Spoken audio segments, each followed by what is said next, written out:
Sir అసలు ఆకలి అయితే చిన్నప్పుడు అన్నం కూడా తినేటోళ్ళం కాదు సార్, బిర్యానీతో సాటిస్ఫై అయ్యేటోళ్ళం. హలో గాయస్, ఈ రోజు మన ముందున్నారు the India's biggest producer, Baahubali లాంటి ఫైనెస్ట్ ఫిల్మ్ తీసిన ప్రొడ్యూసర్ రాజమా ఉలిక్కిపడు. Hello hello sir, welcome to our podcast. Sir నేను చేసింది బాహుబలి కాదు సార్, ఇది నా ఫస్ట్ ఫిలిము. ఇది కట్ చేయండి. Super sir.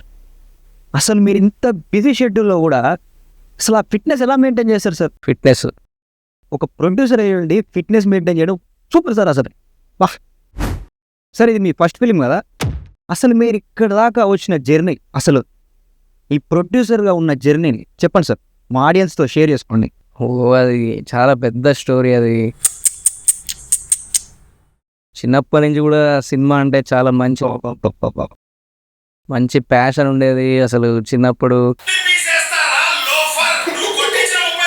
గోడలు దూకి సినిమాలకు పోయేది, అన్నీ చేసినాం, అన్నీ అయిపోయినాయి. ఇంకా లాస్ట్కి అప్పులు చేసి సినిమాలు చేయాల్సి వస్తుంది. ఏం చేయాలి, ఇక అట్లుంది లైఫ్. ఇది అవ్వలేదా సార్? అసలు ఆకలి అయితే చిన్నప్పుడు అన్నం కూడా తినేటోళ్ళం కాదు సార్, బిర్యానీతో సాటిస్ఫై అయ్యేటోళ్ళం.